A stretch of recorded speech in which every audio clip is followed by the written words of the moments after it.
That was excellent. Good morning, everyone. I want to first thank Principal Laura Rosenbach for hosting this morning's event. Thank you and your team, Ms. Rosenbach. And I also believe we have a few CMS board members. I did see Dr. Ruby Jones, who represents District 3. Do we have any other board members here? Okay, wonderful. I just wanted to be sure to acknowledge them. It is indeed an honor to be here with you all today and introduce the 22nd Annual Student Dialogue for the ECHO Foundation. We are fortunate to have a very strong partnership with the ECHO Foundation, which, as you know, is based here in Charlotte. The foundation seeks to educate us and expose us to humanitarians who will inspire us and galvanize us to action. We appreciate the foundation and its dedicated people who work to bring humanitarians from all over the world here to Charlotte-Mecklenburg. It is my privilege to introduce one of those humanitarians who is today's speaker, and he will actually come a little bit later. Dr. Denis Mukwege has truly seen hell, the hell of war and the savage sexual violence it can trigger.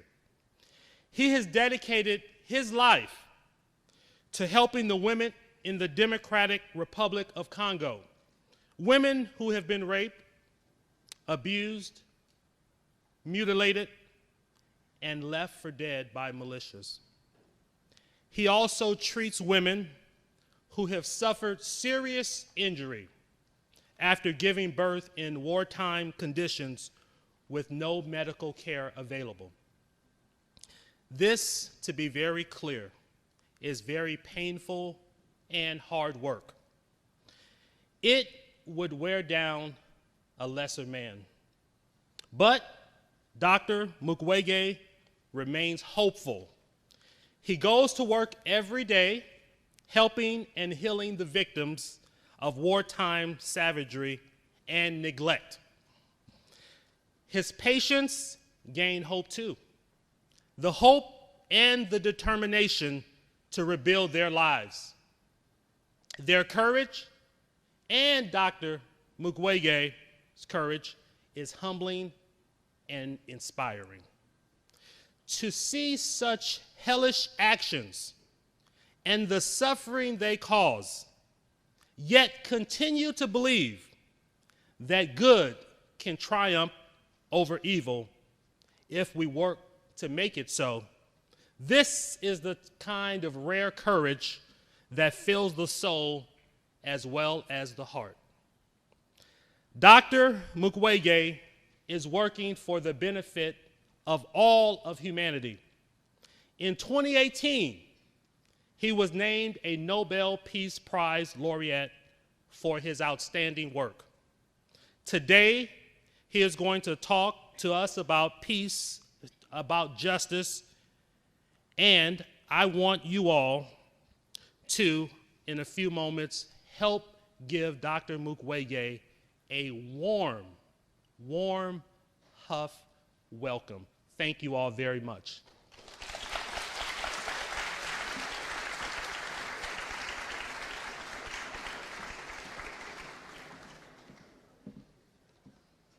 Thank you, Mr. Winston. Good morning, and thank you for being here today. My name is David Farley, and I'm one of the assistant principals here at Huff High School. On behalf of everyone here at Huff and Principal Dr. Laura Rosenbach, we welcome you to ECHO Foundation's Student Dialogue, Justice is Not Negotiable, with Dr. Mukwege. Each year, hundreds of students from across the region have the unique opportunity to interact with ECHO's humanitarian guest. This year, over 600 students representing 19 schools have come here to Huff to engage in a dialogue with Dr. Mukwege, 2018 Nobel Peace Prize laureate. I would like to thank ECHO Foundation's Stephanie Ansaldo and the Work for Her Board for bringing great humanitarians that inspire learning among our students. Thank you to the teachers and students for being here and sharing their time. I ask that you listen, learn, and take this opportunity to ask your thoughtful and informed questions to Dr. Mukwege. Thank you, and at this time, I'll turn it over to Stephanie Ansaldo.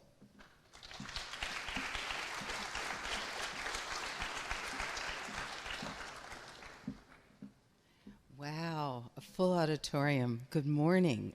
I'm Stephanie Ansaldo, president of the ECHO Foundation, and it's my pleasure to welcome you and to see you all here today for this very, very special occasion. It was in 1997, before many of you were born, when I was a therapist at a high school, and Elie Wiesel, the Nobel Laureate, Peace Prize winner who wrote the book Night, was my guest in Charlotte. He was so impressed with the students, with the grown-ups that he met. He said to me, "Stephanie, you can't stop now. You must do more, and I will help you. I've never seen a community like this community embracing the issues of human dignity, justice, and moral courage. You must do more." How could you say no to Elie Wiesel? I've tried to do more, and as I look out here, I see that ECHO is the right name for our organization. You are the echoes. You are the future. For 22 years now, we've created programs around world-renowned humanitarians who have taken personal responsibility for humanity, who have set aside their own needs, their own pleasure, their own desires, and have done what is in their heart for the benefit of others. Many students who have sat in the seats that you're in today are now out in the world working in Uganda, in Bosnia, in Russia, in Haiti, all over the world, because they too are not indifferent to the suffering of humankind. We're so grateful to your teachers. All of the teachers here today have a whole lot of work to do, just being teachers, teaching their subject matter. They didn't have to sign up for this, but they saw it as a really unique and marvelous opportunity for you. And so, in the spirit of generosity and the belief in education and their commitment to you, they added coming here, arranging for buses, arranging for substitutes, teaching you all. They added all that to their plate.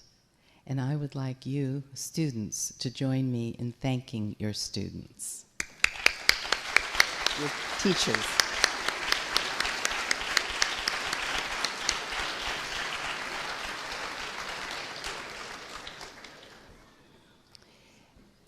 As you have noticed, studying the curriculum, which was created, by the way, by 4 students, 2 high school students who are with us today, and 2 college students at the ECHO office this past summer. You'll hear more about that later, but they arrived not knowing what the assignment was going to be. For 10 weeks, 30 hours every week, they worked without pay to create a tool for learning that is absolutely fantastic. It's so amazing that Dr. Mukwege himself, upon seeing it, has said, "I am going to share this all over the world, wherever I go, so that students and adults know my work, understand what we do, increase their compassion, and take action on behalf of those who are suffering and need us so much." So I congratulate those 4 students, and I invite all of you to apply to be summer interns this coming summer. The topic is a very difficult one, and Superintendent Winston detailed it quite vividly, I believe. Because of that, wanting to be sensitive to everyone in the room here today, we have invited 7 therapists who are trauma therapists to join us in the auditorium. If during the discussion anyone, for any reason, feels the need to leave the room or to speak with a therapist, please know that they are wearing a red rose, and you can just get out of your seat and go to the back of the auditorium and they will find you. So don't hesitate if the topic is a trigger for you. The way we're going to run the student dialogue is very simple. There are 2 microphones, 1 in each aisle. After Dr. Mukwege speaks for about 10 to 15 minutes, we're going to invite students to come to the microphone and ask questions. The 12 student ambassadors from ECHO will ask the first questions. So I will say that when Dr. Mukwege and I are seated here, I'll invite the student ambassadors, and when their questions are complete, I will ask any student who wishes to come to the microphone. I ask that no more than 10 students stand in line at each microphone because you'll obstruct the view of the people who are in the auditorium. I hope everyone will get their chance. If you don't, send me your questions via email, and I'll extend them to Dr. Mukwege, and we'll see if we can't get your answer in writing. So my last assignment is to remind you about the art and writing contest, photography and 2-dimensional art, and writing in prose and poetry. We have our winners with us here today, and to present the awards are 2 gentlemen, Tom Jackson and Dr. Yalow from Ernst & Young, better known as EY, our sponsors today. We're so grateful that this company has the vision to understand the magnitude of what we are doing here today. We thank them warmly, and they will have the pleasure of awarding our prizes. Thank you so much for being here.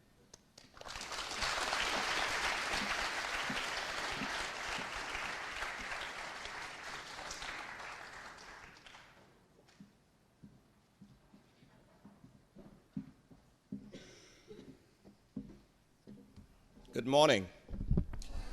My name is Dr. Yalow, and I am the Chief Medical Officer at Ernst & Young, EY, in our America's Healthcare Practice. At EY, our mission is to build a better working world. That is the credo by which we live. And we are aligned with ECHO Foundation's mission in support of intolerance, moral courage, and the avoidance of injustice, in support of understanding the power of what one person can do to change the world. It is for that reason that my partner, Tom Jackson, and I, on behalf of the 7,000 healthcare consultants across the world that strive every day to work to build a better working world in support of the causes that the man, Dr. Denis Mukwege, stands for, we are proud today to be the sponsor of the 22nd ECHO Annual Student Dialogue. My partner, Tom Jackson, is here with me today to present the prizes to the winners in the 3 categories in art, poetry, and essay writing. Thank you, Yalow. On behalf of EY, very grateful to be here, very honored, and would love to have the award winners come to the stage now.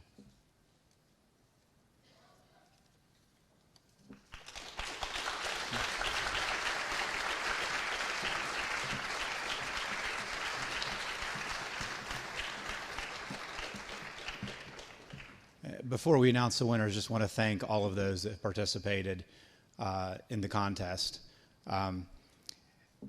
Without further ado, the art contest winners.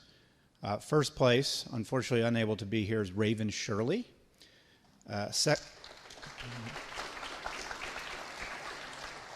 Second place is Kim Quach. Okay.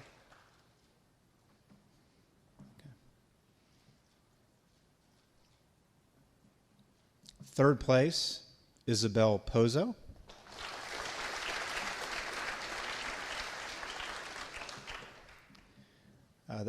For the essay contest winners, first place, Sonia Eason.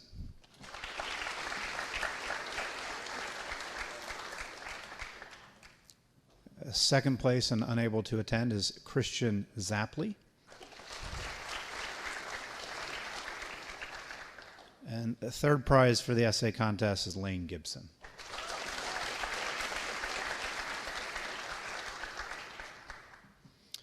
And lastly, our poetry contest winners. In first place, Olivia Johnson.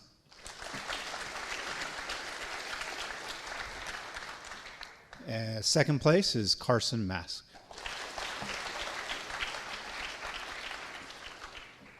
Again, thank you to all those who participated, and EY is grateful for our partnership with VATCO Foundation.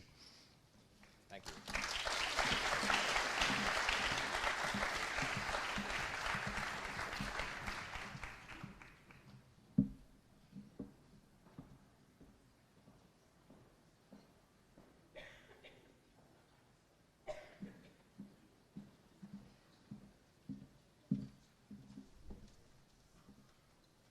Hey, my name is Jack Greer, and I'm a junior here at Huff High School.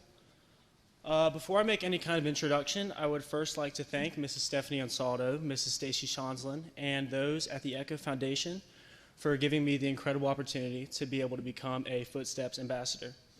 These wonderful people have given me a profound, once-in-a-lifetime opportunity to study the curriculum of Dr. Denis Mukwege and expand my perspective by traveling to Europe this upcoming summer. For that, I am deeply appreciative and in great debt to them. I'm extremely honored to be in the presence of a man who cares so genuinely and deeply for the physical and mental well-being of those around him. A peacekeeper, family man, role model, activist, man of God, and a winner of a number of prestigious awards and prizes for his efforts in the Democratic Republic of the Congo, Dr. Denis Mukwege, to me, stands as the epitome of humanitarianism, fighting injustice wherever he finds it, and even in its most cruel and oppressing forms. He serves to me as an inspiration, and he serves as an inspiration to so many others to make our mark in the world. And because of this, I am honored that he has come all the way from the DRC to speak to us today. His work not only saves but changes the lives of those that he takes care of forever. As the world's leading specialist for the treatment of wartime sexual violence, and as a significant leader in the fight against rape as a weapon of war, his work has had far-reaching impressions, touching and inspiring the lives of those around the world who hear of his work and listen to his message. Dr. Mukwege's extent of international influence did not appear from nowhere, though. Rather, it started from home in the war-torn Democratic Republic of the Congo, where a battle over what is known as conflict minerals such as gold ore and wolframite have led cruel and dominating militiamen into heinous crimes of sexual violence, mainly against women and children. After seeing this rampant usage of horrendous crimes as a tactic of war, he decided that enough was enough. He believed that justice was not negotiable and that a change immediately had to be instituted before this crisis in his homeland became any worse. As a result of his intense belief in his cause and his strong-willed determination to right the wrongs of the world, Dr. Mukwege has managed to take enormous strides in the fight against rape as a tool of war. Most notably is his founding of the Pansy Hospital, which mainly treats survivors of sexual violence, and his monumental efforts into the City of Joy, a home and safe place for these survivors where they can have a voice against injustice and lead others like themselves into a more empowering future. Not long ago, when I participated in Humanities Day, the president of the Congolese community of Charlotte said, "We are all the next Mukwege." I plan on listening to what Dr. Mukwege has to say when he comes on stage, and I highly recommend that y'all do the same. He is the type of person I aspire to model myself after in the future. His resolve, passion, and open-hearted kindness demonstrates to me that I too could be able to carry myself in the same way. I hope that one day I shape my actions after him and follow his example into a brighter, better future for everyone. Thank you all for listening, and it is a great honor that I introduce Nobel Peace Prize laureate Dr. Denis Mukwege.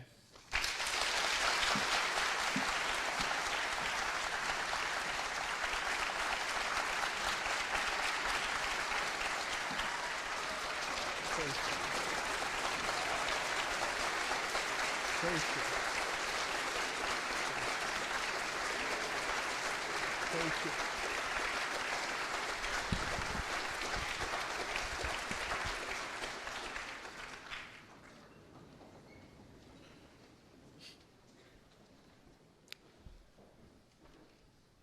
Ladies and gentlemen, dear teachers and administrators, dear students, thank you very much for your warm welcome. I'm happy to be in Charlotte. This is my first time visit here.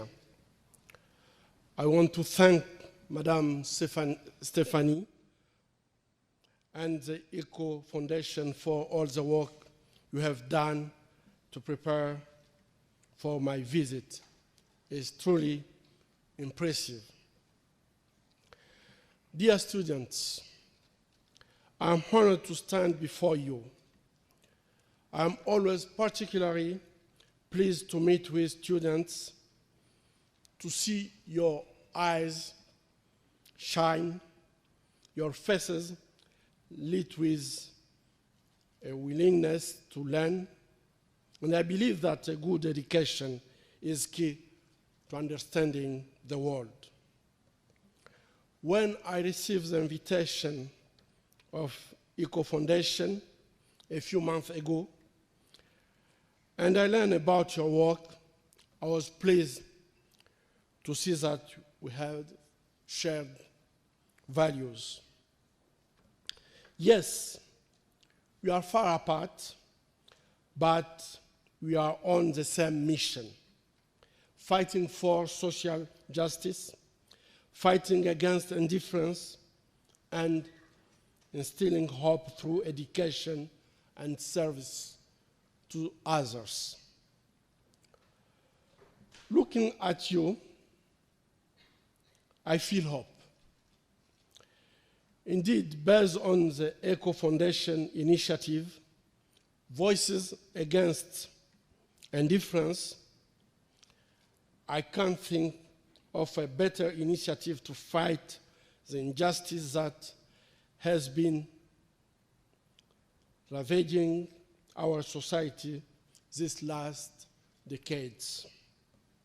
Based on the inspiring words of the ECHO Foundation, not just words, but deeds.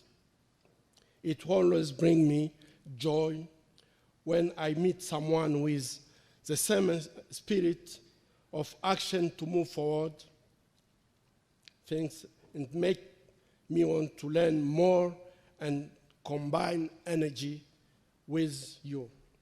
Therefore, I am in Charlotte to learn from you and thank for all you are doing. I also come here expecting that first we talk, then we act together to change things in our world. Creating a curriculum on the topic, justice is not negotiable, is a noble act. Indeed, genuine justice is not and will never be negotiable, no matter the location or the society. The United Nations prepared a mapping of the crimes committed in the Congo from 1993 to 2003. This violence continues today. We can't stand idly by in the face of continuous massacres perpetrated in the Congo. So far, over 6 million people have been killed. That is more than half the population of the state of North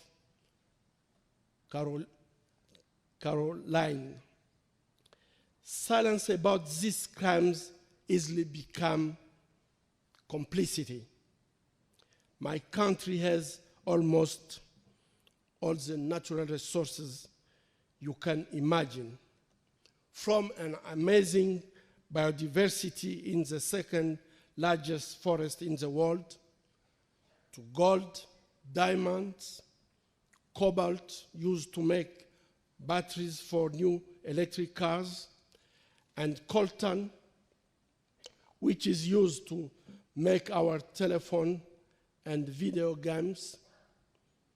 Instead of these riches helping the people of the Congo, they have brought us misery. Most of us in the world enjoy nice cars, jewelry, and high-tech tools and toys. Many of these items contain minerals found in my country. These minerals often are mined by young children, even younger than you. These children often are victims of intimidation and sexual violence. When you use an iPhone, when you get into a hybrid car, please take a minute to reflect on the human cost of manufacturing these objects. As consumers, we must insist that these products be manufactured with respect for human dignity. People turn a blind eye to this tragedy are being complicit. I believe it is not just perpetrators of violence who are responsible for their crimes. It's also those of us who choose to look the other way. I said choose, because yes, not looking also is a choice. My country still is being looted with the complicity of our leaders, greedy international businesses, and the indifference of the international community. It is being looted to increase their power, their wealth, and their glory, at the expense of millions of innocent men, women, and children who are exploited in their continuing extreme misery and poverty. The troubling reality is that the abundance of our natural resources is a root cause of war, rape with extreme violence, and our abject poverty. We have been caught in a spiral of crimes against humanity. Sexual violence has been used as a weapon of war against the women and girls of my country, the Congo.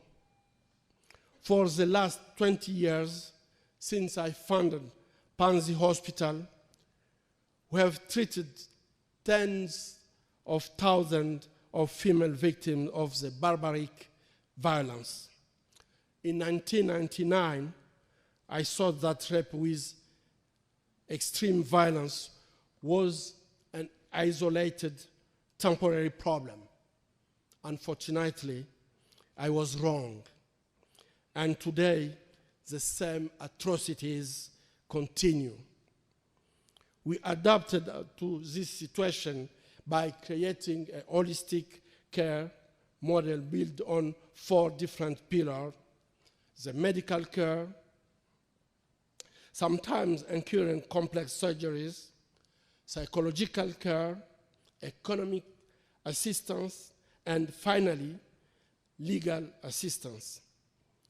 We call it one-stop center because it brings together all the services needed by victims from arrival at the hospital until they return to their community and even beyond. I want to emphasize that justice is not negotiable. Justice keeps the balance in our society. We cannot give it up. I call upon all of you to stand for justice, not only in the US, but wherever injustice exists. whether it is in the Congo, Kosovo, or Colombia.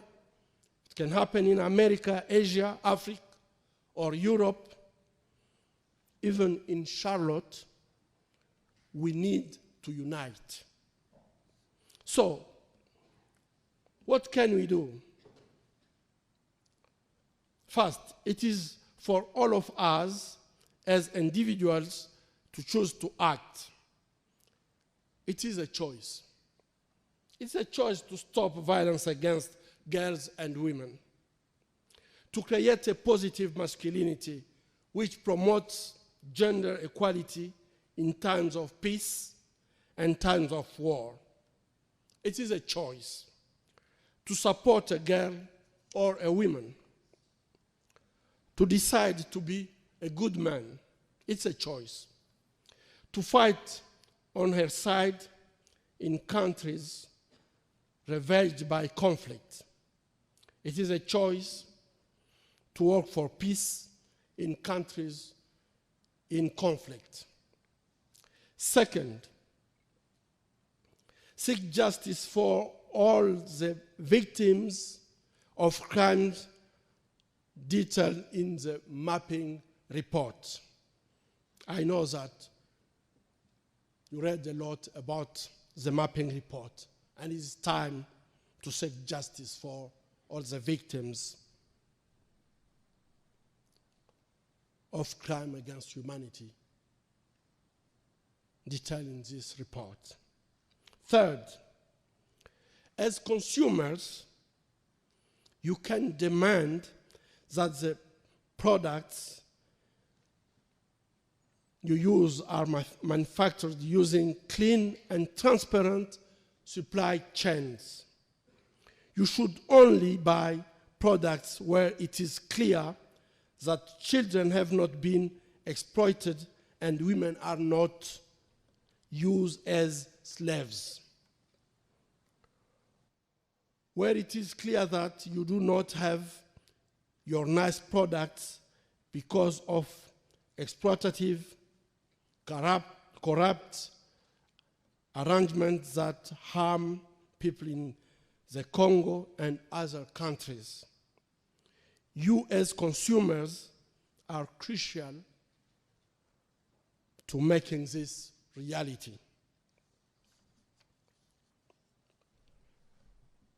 We need a strong and global movement led by students like you to obtain these necessary changes. Help us use new technology to build this movement. Just let me repeat. I firmly believe that doing the right things is not hard. It is a matter of individual choice to attain the collective will of people like you. I count on you so we can work to promote justice and dignity everywhere together so that we can all enjoy living in a better world. Thank you so much for what you are going to do after this meeting. Thank you.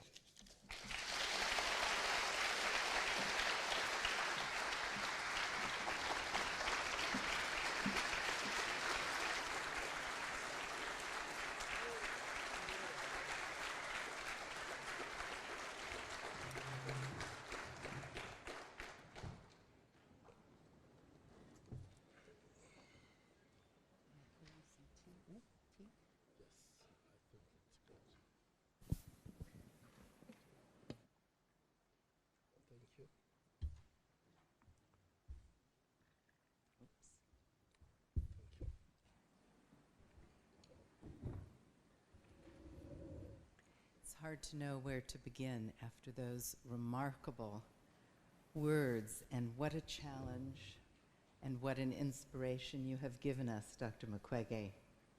We promise. Do we promise? Yes. We promise, yes, to follow you and to do our best. We'll conduct the student dialogue now, and we'll begin with student ambassadors. What I'd like to ask each of you, when you come to the microphone, sometimes the sound gets a little bit distorted, so it's very important that you speak clearly and slowly and loud enough into the microphone so that the sound comes this way. So student ambassadors, would you like to go to the microphones and you can begin your questions?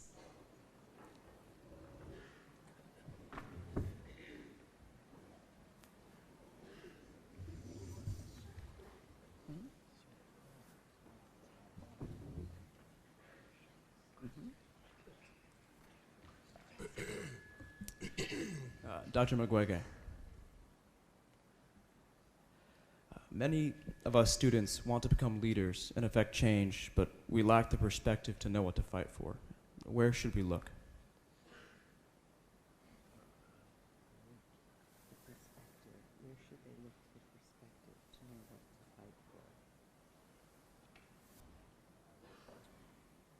Yeah, this is really a very interesting question, because sometimes we just have this impression that we can't do nothing.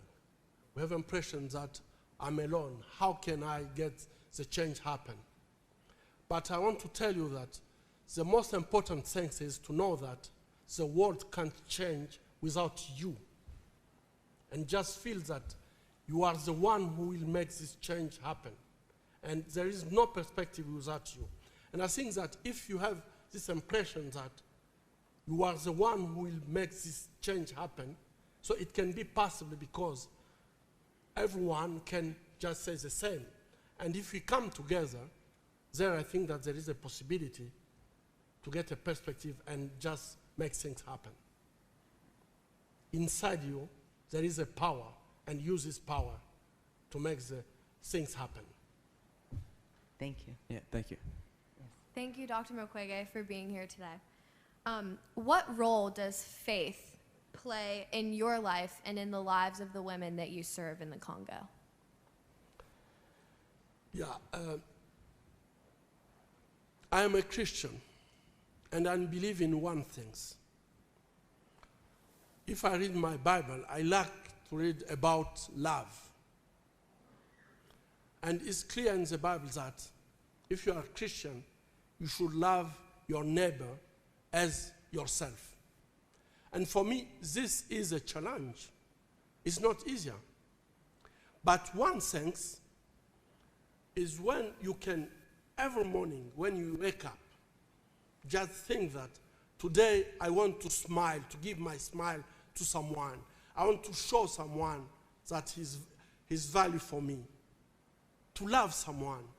I think that it's where really you can start to do many things and make our world better. And for me,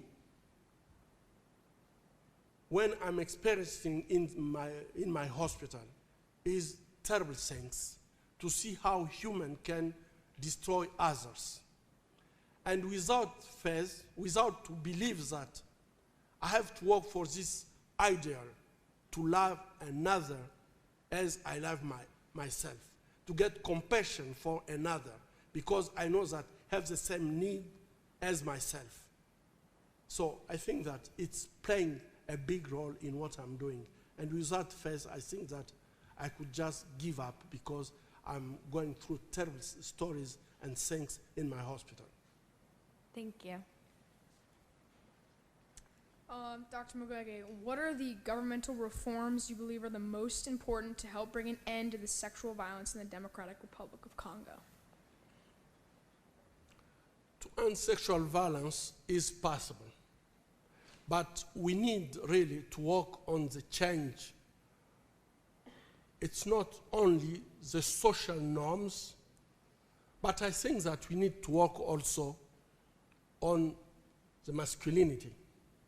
Because I think that when I started to talk about this topic 20 years ago, it was so difficult for me, and I was sometimes just crying to see that people don't understand the suffering of women, and just get the impression that it's something that can happen.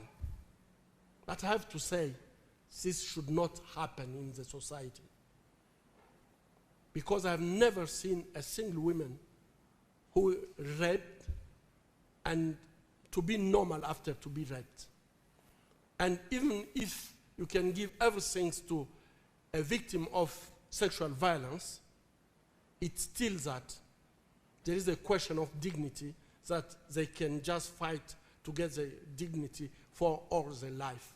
So for me, we need really to change laws, and all politicians should understand that we need to fight against all the laws who are discriminatory. To get progressist laws who can support women in our society, especially laws who can bring our society to just fight against inequality. Women and men are equal, and get laws who can support this equality. Third is really for my government to work hard in education. And the education can be done everywhere, in schools, churches, in administration and so on, to educate men, to change their behavior, to see women as the second class of human. And I think that this is a way, if we fight for equality, we can change in my country, but also in other countries. And I think that in my country, we need to get leaders who can understand that we can't build Congo without women. We need women to build and develop my country. Thank you. Thank you so much.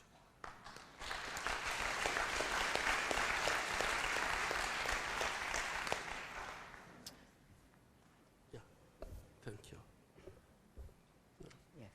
Dr. Mukwege, where do you hope to see yourself in the Congo in 10 or 20 years, and how can we, as the United States, help you to get there? Good.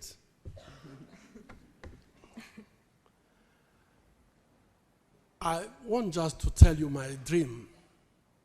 As I come just to say, I'm sure that what I'm trying to do in my country is to help women so they can play the responsibility, full responsibility in the society.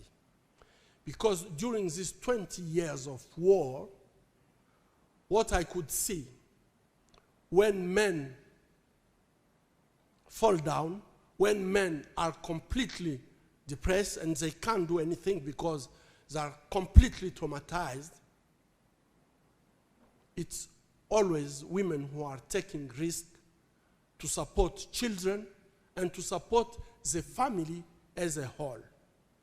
So my dream is really to see that in my country we can give more place to women and see how they can. I can even dream to get women as a president of my country. I'm sure that my country can be led in a different way. Myself, what I can see in 20 years is to see the change where women will be really playing the role that they can play to help the society to be built and get the country to be better. Thank you.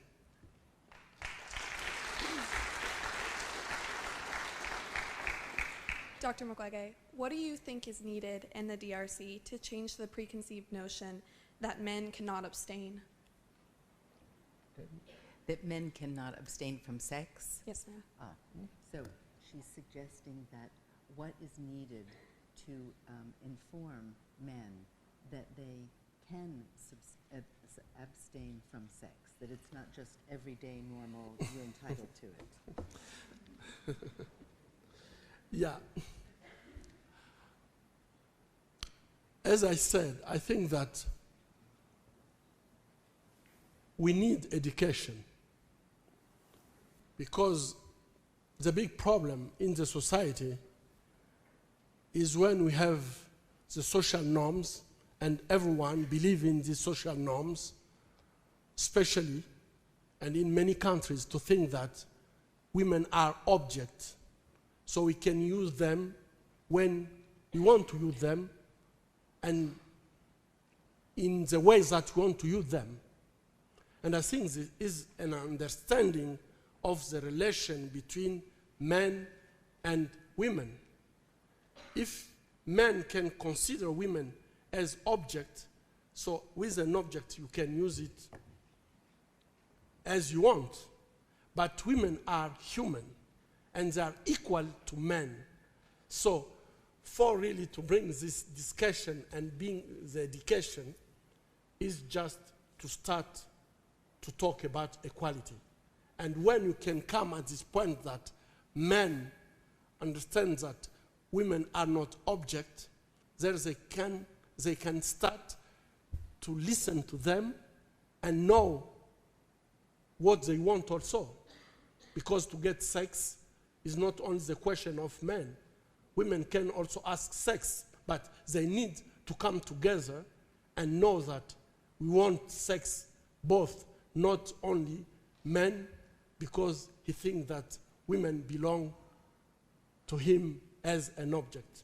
So I don't know if I really, but I think that is a question of education. Okay, thank you Thank so you. much. Appreciate it. Wonderful. Yeah. Yeah.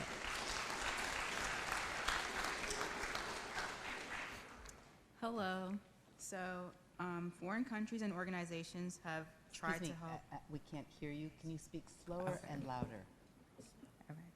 Foreign countries and organizations have tried to help stop the sexual violence problem in the DRC, and also the U.S. has tried to get involved in government office elections. So in your opinion, does the interference of other foreign countries help or hurt the DRC? Thank you. I think that sometimes we are talking about interference of other countries, but we are not talking a lot about when this country interfere in the economic or are looting, for example, the country. We are not talking about it. I think that if a country can help to create democracy, can support to build the country, I'm very positive, because I think that we are in the globalization and we can't get only the economic globalization without, for example, to get the universality of human rights. And most of the time, I think we are talking, when it comes to talk about universality of human rights, you can see that people are more reluctant and saying, oh, why you are intervening in our matters. But when it's economic, I can say that in my country, there are very few Congolese who are exploiting my country. Most of the people who are exploiting my country are coming from abroad, but no one is talking about it. But when it comes to the democracy, there you can just hear all the politicians saying why you are intervening in our country. But I think that from my perspective, it's very important when we are talking about the globalization of the economy, we have also to talk about the universality of human rights.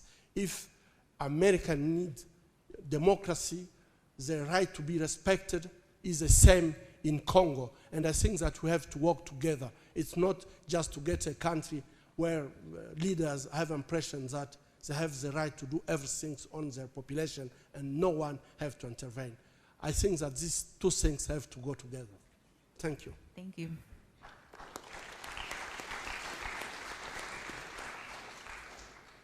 Dr. Mukwege, sorry, I'll talk later. What would you say to a soldier who had committed a violent act of mutilation or sexual assault if you had him here today? And is there any hope for someone who has committed these acts for reform to take them and show the world that there are people that have seen wrong in their ways and want change? Yeah. Talking about soldiers who are committing these atrocities, I think that for my perspective, I think we have to put it at two levels. We have the soldiers who are under control of commanders, and most of the times are children who are going through the brainwashed. So after to go through this kind of terrible things, to teach them how to destroy women, because all these commanders, they know that in destroying women, you are destroying the social fabric and you are destroying the community for very long time. So they are planning to do it. And I think that all these young boys of 12 years, you give him a gun and you tell him, with this gun, you are going to get money in killing people. You are going to get women. It's not a problem. You can get it. And all these young boys are just using these guns to destroy the community, raping women, and so on. I think that for me, they are perpetrators because there is no reason to say that they are not responsible for what they are doing. They are perpetrators. But I can also consider them as victims because when they are only 12 years, 14 years, and to go through this brain washing by the adult, telling them what they have to do, they believe in adult and doing these bad things, I think that the most responsibility is on the commander who are asking them and doing it with a plan to destroy communities, to destroy women, and destroy the social fabric. Do you think there's a way that we could take those soldiers out of that environment and teach them better ways? There are many studies that show that when you destroy a young boy psychologically, it becomes very difficult that they can become normal. But also we know that it's not a reason to let them go on in that way. We need really to support them psychologically because they are themselves traumatized. So we need to support them for a long time, but we can't hope that they will become normal again. But we need really to support them psychologically. So we know that every time they can repeat when their memory, traumatic memory, can wake up, they can repeat this kind of actions. So we need really to make the follow-up so in the society they can't be a danger for others. Thank you. Thank you.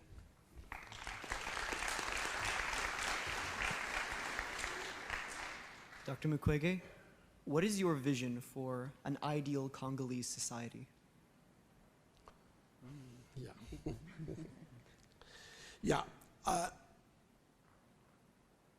I think we can't build really a society where people can feel that it's a better place to be if you don't have strong leaders who can have the vision, not the vision for themselves, but the vision for the entire community and try to show the community the way to follow. And my pen today is that most of the time we have leaders who are just greed and thinking only about themselves. But if we have a strong leader who can really show the way in Congo, I'm sure that in Congo we have people who have capacity to build a very good country where it can be good to live, and we have also natural resources, so it's not a question of resources, but it's a question of people. And people, most of the time, they need a leader so they can work with a leader who can show the vision to follow. And today, I'm sorry that in many fragile countries, the problem is a problem of leaders. Thank you. Thank you.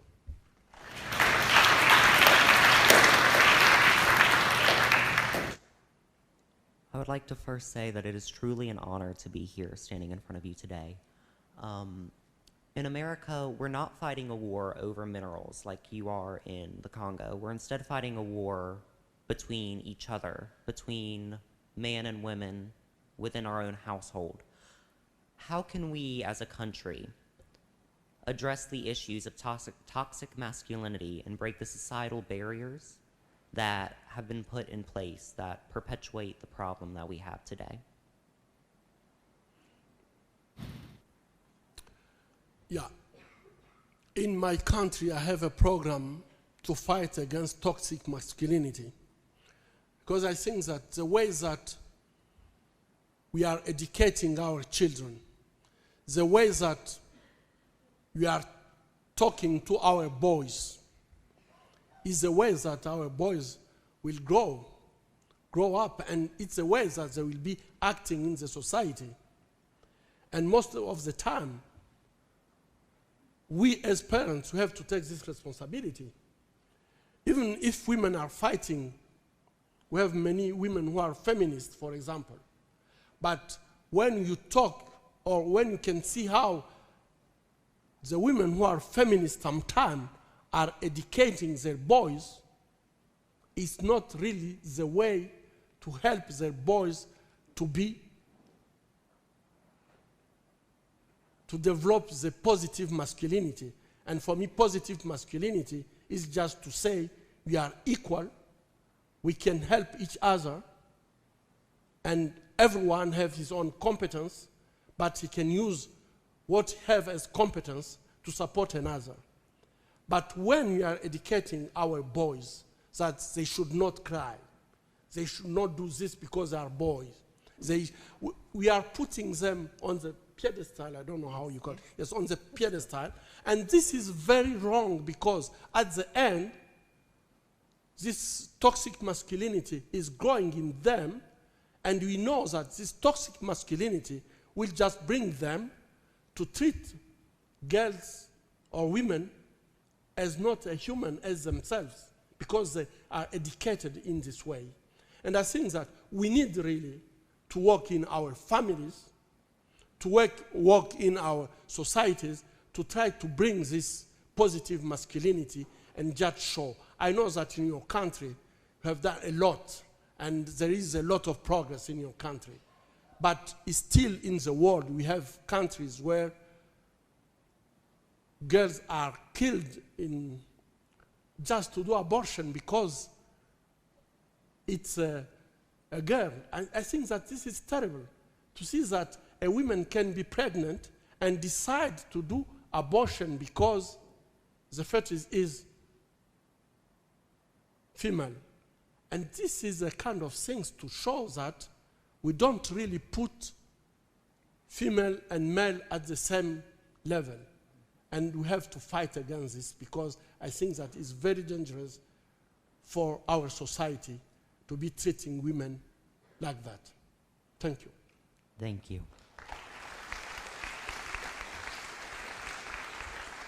Dr. Mukwege, when you left the DRC in 2012 due to threats against your life, did you think you would ever return? Please, when you left the DRC in 2012, because did you think you would return? Yeah, in my mind, I was sure that I leave the Congo forever.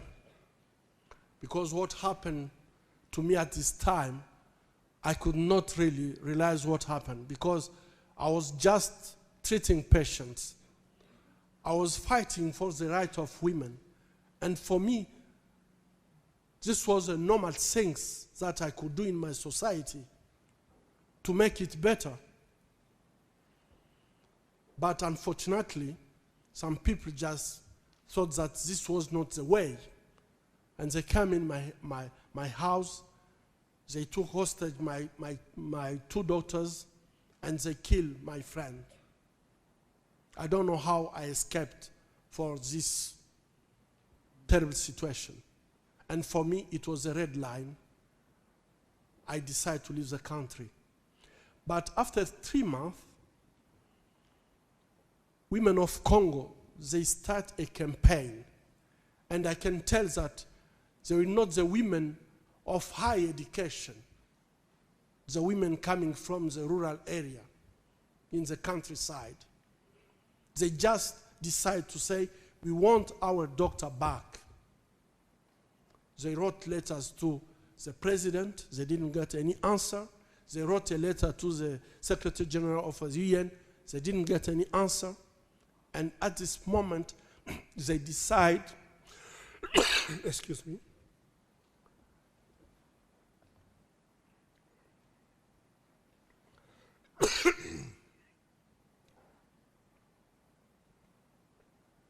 they decide to start to sell fruits and vegetables to get my ticket back and my family. And for me, this was something I can't forget, because I know that most of these women don't have $1 per day for themselves. But they could save $50 each Friday to get my ticket and get me back. When they brought 4 times, it was $200. There I start to feel shame that how can I stay in the state in this condition? I didn't get a choice.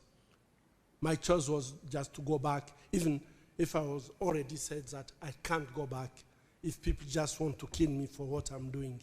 And I can say that for me, I was not thinking, but women decide to bring me back, and it happened. Thank you. Thank you.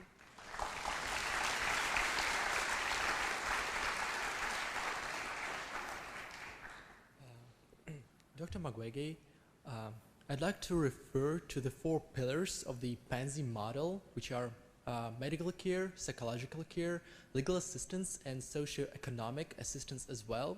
My question is, what socio-economic strategies are provided for the survivors?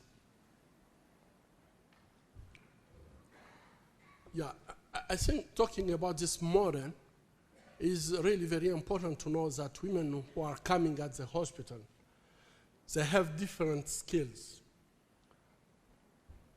For children, most of the time under 15 years, we are supporting them to go back to school. And we have many systems where we can really help them to go to school. And today I'm so happy to see that we have, between victims we support socioeconomically, we have some of them who became lawyers, we have some of them who are anesthetic and so on. And this, I think, that is really, for me, I'm so happy and encouraged to go on in what you are doing. But we have a big number is for adults who are between 18 and 30. There we are working more to give them a new profile so they can be able to support their family and themselves. And there we have some activities as agriculture, to do small businesses, and so on.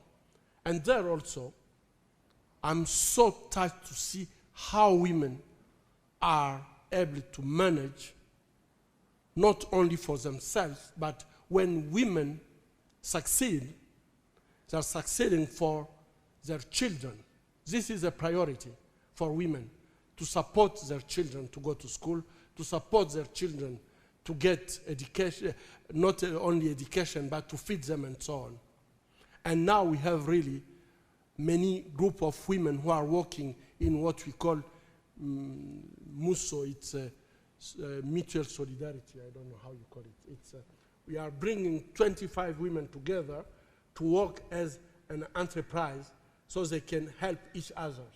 And I think that this model is really working very well to see that women can create themselves their own enterprise and support each other. Thank you. So the goal of the socioeconomic assistance is to provide the women and future generation of children with knowledge about the current problem. Is that correct? Yeah, we are providing also education, and maybe I should give more explanation on, in the social side, our experience is that women are rejected when economically they are very weak. But when women start to work for themselves, produce in the society, when they are able, for example, I can take an example of women who were producing soap in a village where it was very difficult for them to get soap because the soap were coming from the town. And in this village, it was the only one way to reach the village was to go by plane. So when they start to make soap in the village, the name of victim of sexual violence changed. And all the village start to call them soap makers. And at this moment, I can that in the society, they got a new identity.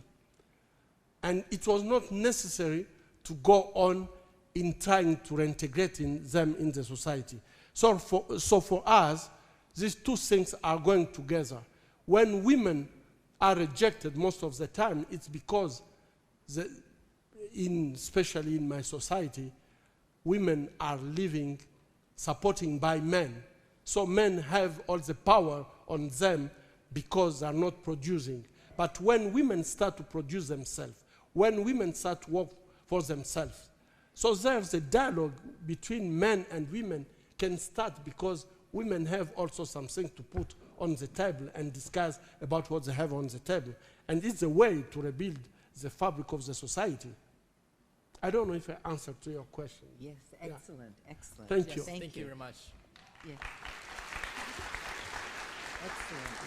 I want to meet the soap makers. Hi, Dr. Mukwege.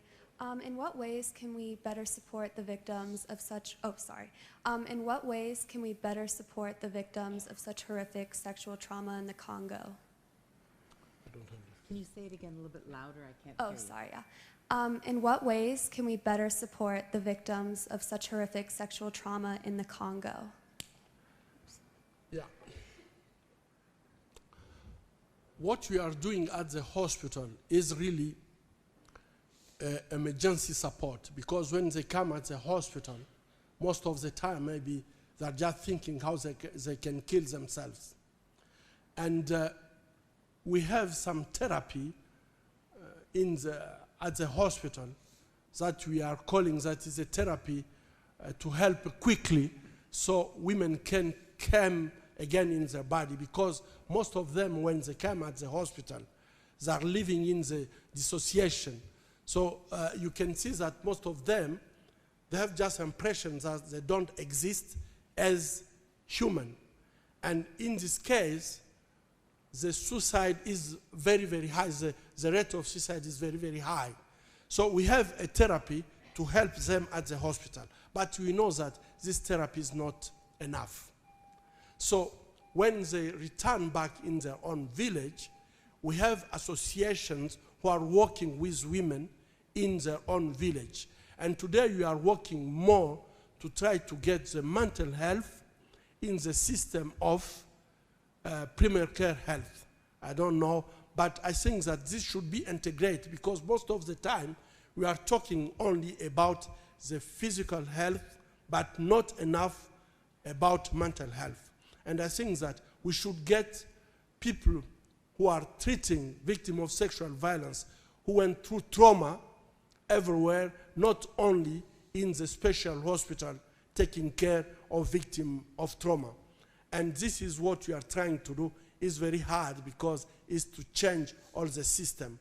Now everyone understands the medical care, and this is a primary care health care. Everyone understands it. But to tell people that we need to adapt to this, the mental health, or at all levels, it's difficult. But I think that we should do it so people can get this treatment of trauma everywhere. Thank you. I can move on. Has your experience in the City of Joy or in the hospitals you've worked at reshaped your passion for helping victims of assault? Yeah. I have many victims who are really interested. For example, when I said that we have victims who succeed to be lawyers, when I ask them why you become lawyer, the answer is always, I want to fight against sexual violence. I want to support victims of sexual violence. I want to dedicate my life so other women can't go through what I experienced myself. And we have also nurses. We have, I have one nurse who is working with anesthesia. And for her, when I asked her why you decide to be anesthetist, she said, I decide because when I was raped and they shoot on my genital, I suffer a lot. And she can remember that the only one time that she could feel better, it was when she was under anesthetic products. So she decides that I want to do it to support others and prevent them to suffer as myself I suffer when I was attacked. Have these experiences changed you at all, though, personally? Sure. I think that I'm not the same. Living with victims of sexual violence and see that in spite to work for the revenge, women are working more how they can prevent, how they can help others. They're really, myself, I'm just feeling that everyone should really reflect like that, to think that I don't need to revenge, but I want to help others to don't go through the terrible things that I experienced myself. And I think that I have full respect for women because I have the impression that most of the time they are thinking more about others than themselves. Thank you. Thank you.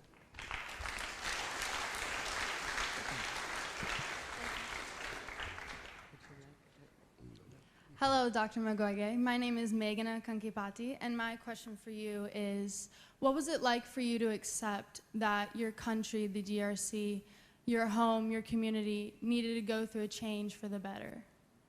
What? What was it like for you to accept that your country has to go through a big change in order to be a better country? Strange question. Yeah.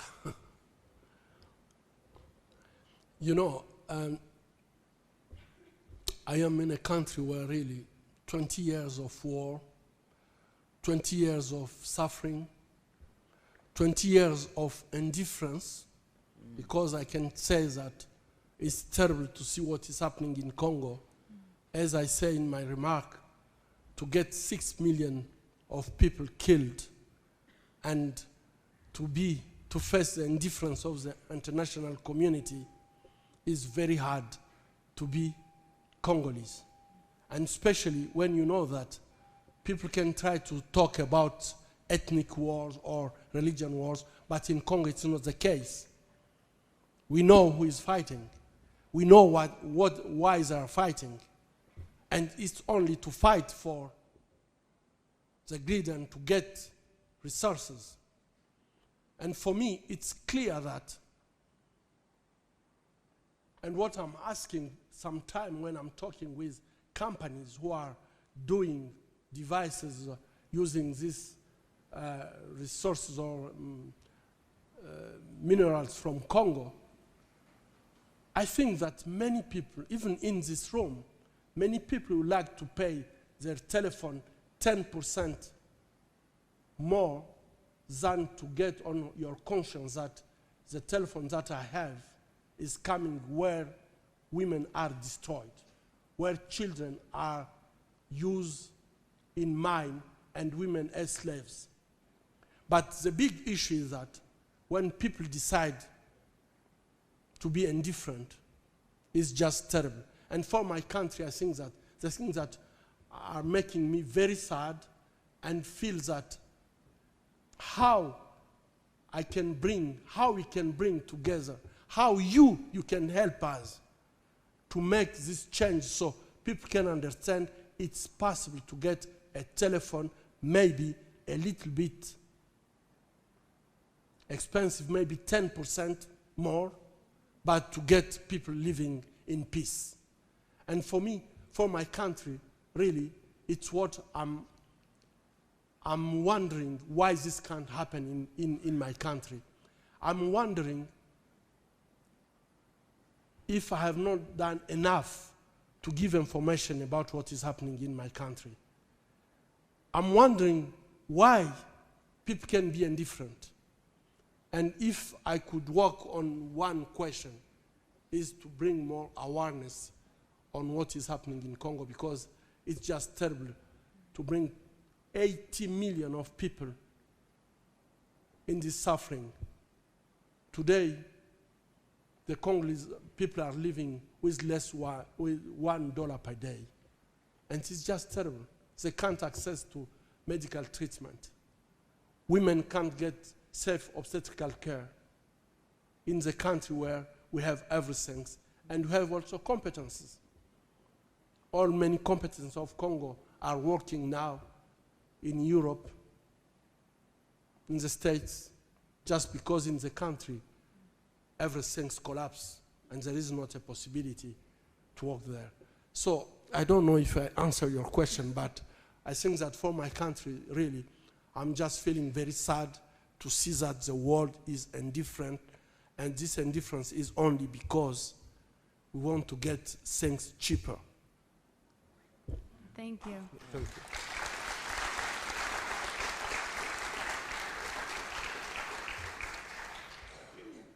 Dr. Mukwege, do you believe that there's a possibility that the rapists in Congo are raping because they're following the only people they can look up to, which are like soldiers and high-ranking officials who are rapists? And what do you think about this? Yeah. The way that the rape is organized in Congo, for me, is well planned, because you can't rape 300 women in a village in one night without to target them and just get this will to destroy them. And most of the time, what is happening is also when you talk with women who were raped by one armed group, you can find that the same armed group is using the same method to rape women or destroying women. So for me, it's clear that what is happening in Congo, and it's not only in Congo, I can tell you that in many countries, I travel a lot around the world, and I can see in different countries how rape is used as a weapon of war. So today we can't talk about a collateral damage of war. It's planned, it's well planned to destroy women. It's not a question of sexual, it's not a sexual question, it's a weapon. Because the way that they are raping women is not just to satisfy their need. No, it's just to destroy, and to destroy because they know that when they destroy women in a village, all the population will leave the village and they will get the control. So it's more easier to get a control on a community when you destroy women. And I have seen even women who will rape in front of their own children, or to ask the family to see how the mother is raped. And I think that to do this is not really, because for me, the goal is just to destroy not only the women, but to destroy the family, the community as a whole, so they can get control on them because they are so traumatized. Thank you.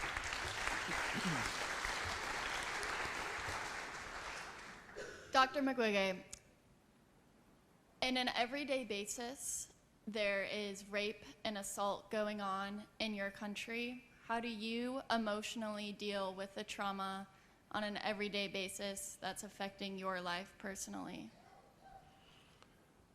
It's very hard. It's very hard because it's not only for me, but for all the staff. I can say that for the first time that I just felt that I could not go on, it was when I saw a baby of 18-month rape. I could not understand why this can happen to a baby. An innocent baby to be raped by adult, for me it was something I could not really, and I think that I spent weeks thinking that, not only thinking, but I was not able really to restart my normal work. So emotionally, it's very hard. And sometimes we as a team at the hospital, we need ourselves to get a support from therapists, because we are human. And it's not easy really to see sometimes what we are experiencing at Panzi Hospital. And I've seen even some of my staff who could not, they just give up. And they refuse to go on, for example, to taking care of patients because themselves they were so traumatized. And we try to help them with psychologists, but I know one of them who she don't want really to return to work again, even if she got the support. She is now working to do other things. So it's very hard. Thank you. Thank you.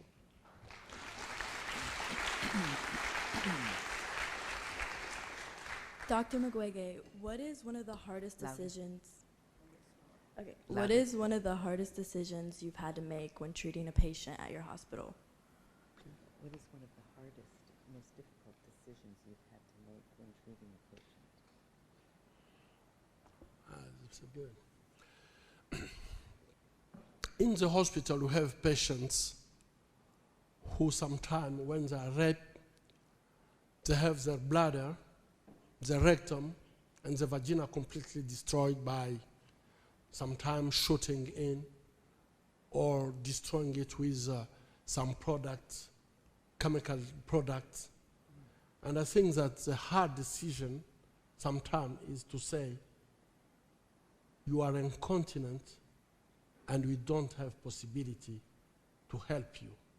So all your life you will be linking. When you take this decision to say you are incurable for a girl of 15 years, 16 years, and look in her eyes, asking you if she will never be married, she will never get sex, she will never get children, and all these questions are coming, and you have to be frank and say it's impossible, and all your life will be linking. I think that this is sometimes very hard, just to say we can't do something for you, and they are so young. And to see them crying, I think that is very hard sometimes to give this decision. Thank you. Thank you.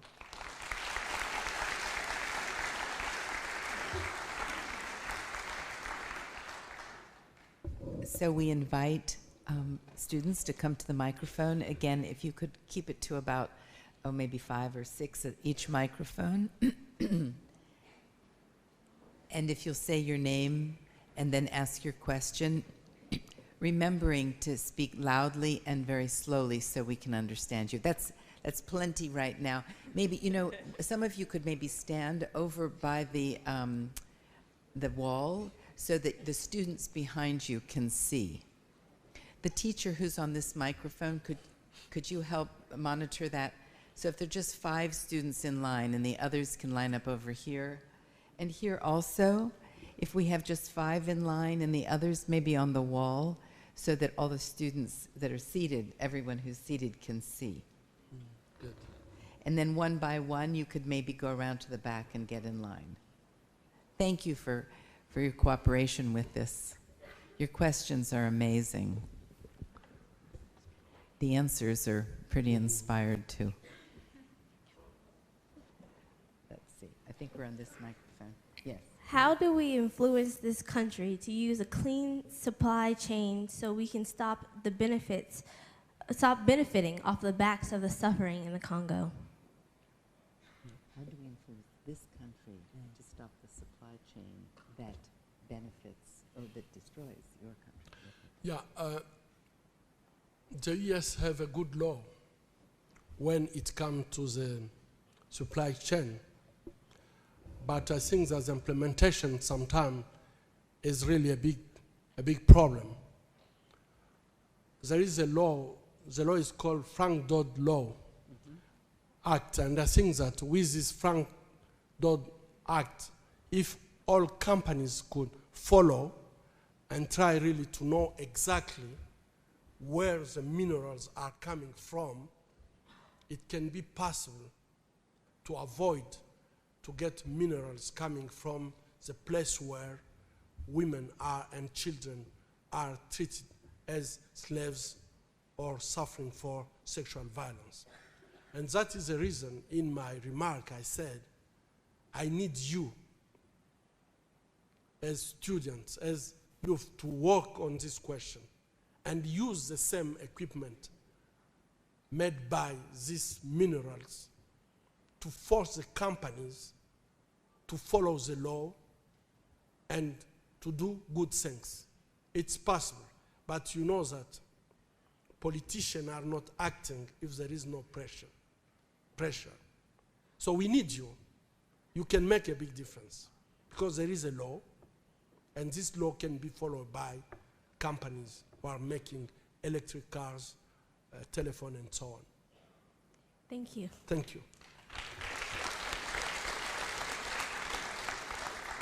Hello, Dr. Mukwege. I'm Mackenzie Chancellor from East Mecklenburg High School.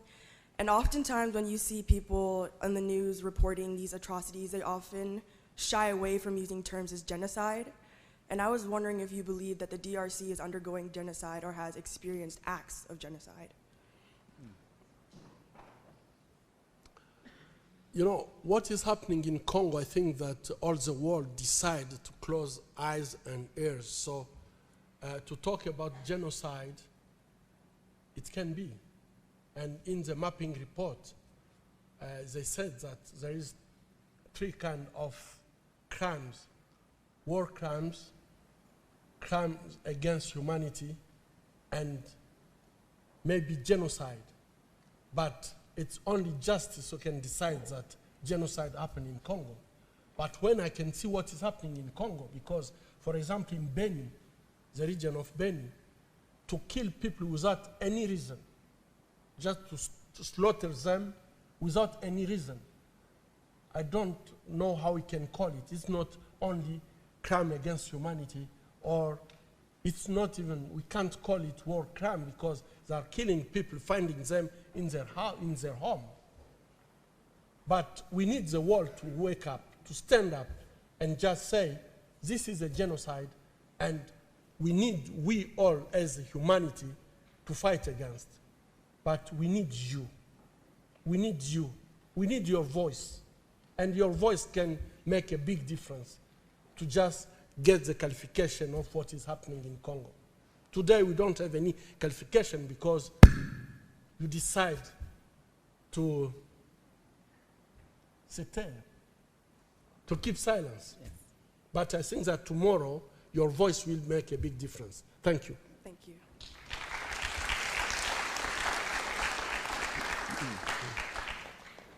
Hello, I'm Meg Wentz, and I was wondering what the hardest part day to day is in maintaining the hospital. The day to day, for every day, to maintain the hospital, what's the most difficult challenge? Yeah, the challenge is really because you don't have the support from the government and the population we are treating, most of them are coming from slavery, so they are very poor that we are giving everything free of charge. So we need to work to get money to support the running cost of the hospital. This is a challenge for us. Thank you.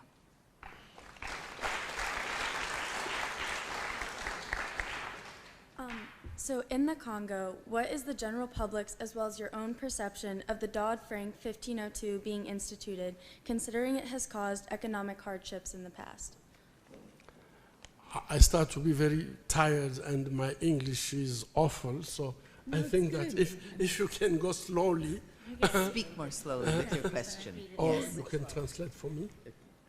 In the Congo, what is the general public's as well as your own perception of the Dodd-Frank 1502 being instituted, considering it's caused economic hardships in the past? So she's asking your opinion of the Dodd-Frank Act and saying it has caused hardship in the past. I don't understand. Yeah, but I think that with this Frank Dodd law, it can be, it's a help, it's a start maybe to do something good. But I think that when the population are not talking about it, I think at the end, no one is talking about this Frank Dodd law. And for me, it was a starting to try to get a control on the mine coming from this region. But as I said, we need really to work very hard and to work with you. So this law can make a big difference, not only for the population who are using the electronic equipment, but also for the population in Congo, that they can work in security and all the companies can just be a little bit carefully in buying minerals and don't buy minerals coming from people who are just raping and destroying the population. So we have time for 2 more questions. Hi, I'm Elizabeth Kaladze from Butler High School. You've talked about how mining is one of the main issues in the Congo, and I was wondering how you think implementing Western business models would help impact the current situation with mining and the lack of organization and war that's going on. Yeah, what we are trying to do now, I'm discussing with businessmen in the region to see, and we start already, it was a kind of meeting with businessmen, and this meeting is called Business for Peace, to see how businessmen can work to get peace in the country. Because if today we are talking about conflict minerals, it's only because we have a conflict. But if we can solve the conflict, on my perspective, there we can get mineral free of conflict, but it's still, if you have mineral free of conflict, we need also to get minerals where, even if there is no conflict, but where children are not used in the mines. And for this, we need really to bring all these small miners to work together and work under a law where they can understand that when we are minors, we need to respect women, we need to respect children, and we need really to work respecting all the laws. So all this mineral coming in the one cooperative where people know clear that they have to respect some laws, these minerals can be exported and be sure that it's clean minerals. It's what we are trying to do with businessmen in my region to work for and get this program of business for peace. And I think that the idea is really to bring people together. One is to try to fight against this conflict. Second is to put laws that women and children can't be used in a bad way. And I think that in this way, working in the cooperative where people are working together, we can get these minerals clean and transparent. Thank you. Thank you.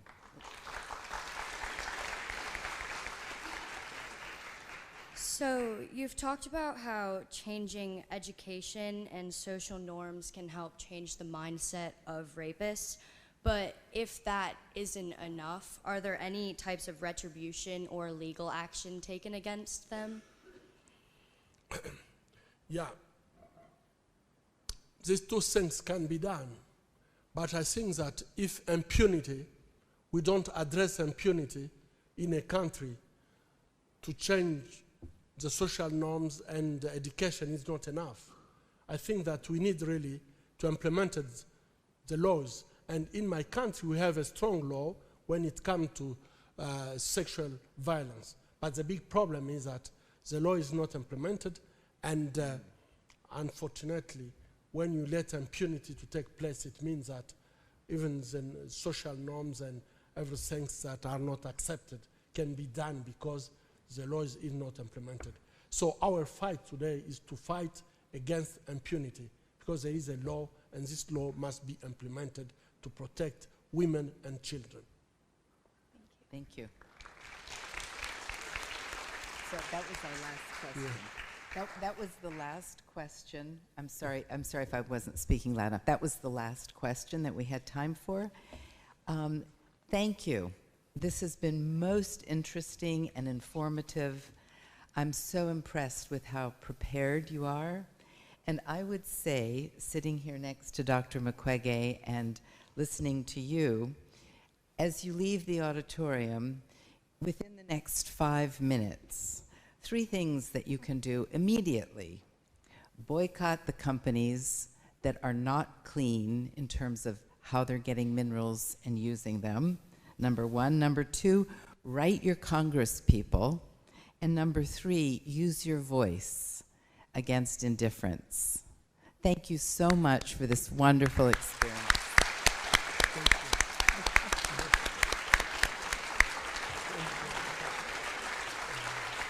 Thank you so much. You wrap up very well. I wrapped up. Thank you. Thank you.